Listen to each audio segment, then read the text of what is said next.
So thank you, Mr. Rahul Mehta. Let's begin. Yep. So, as our first question, how can family offices and venture capital firms partner on cross-border investments?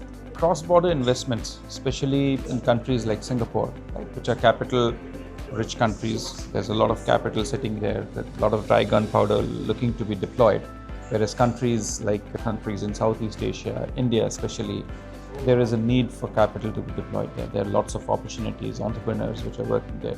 So through using the dry gunpowder and the capital available in Singapore, I think we can identify opportunities through conduits such as Famposo to deploy capital in India. So I also run an investment bank in Singapore, and my objective is to look at opportunities in these parts of the world where there is a need for capital and try to bridge the gap by connecting them with the right kind of capital in Singapore and the Middle East where there is capital ready to be deployed.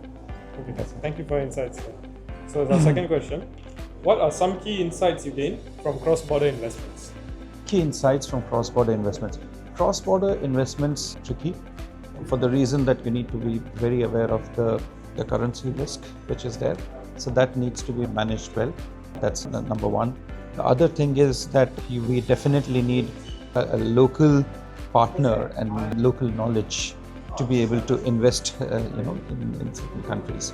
For example, there is a counterparty risk, there is a political risk which needs to be understood and that needs to be managed.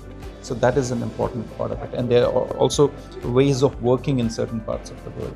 Cultural alignment that needs to happen for the investments to actually work out. So I think we need partners and conduits through which we can invest in certain parts of the world. Thank you for your insightful answer, sir. Third question, in one line, what does partnering with Famposo mean to you? Friendship before business. Thank you. That's great. So for our final question, what are your thoughts and advice on the next generation of leaders in this space? Next generation. I think next generation of leaders in this space needs two things, right? One, they need to educate themselves really well because the world is changing so fast, and what their existing skills will become so irrelevant in times to come.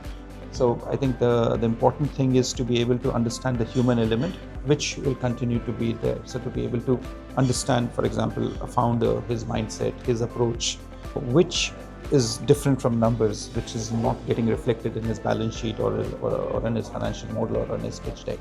So I think to be able to understand how a founder or a business is working and how the management thinks about it, what their philosophy is, what their approach to business is, what are their ethical standards. I think that is something which needs to be understood very well.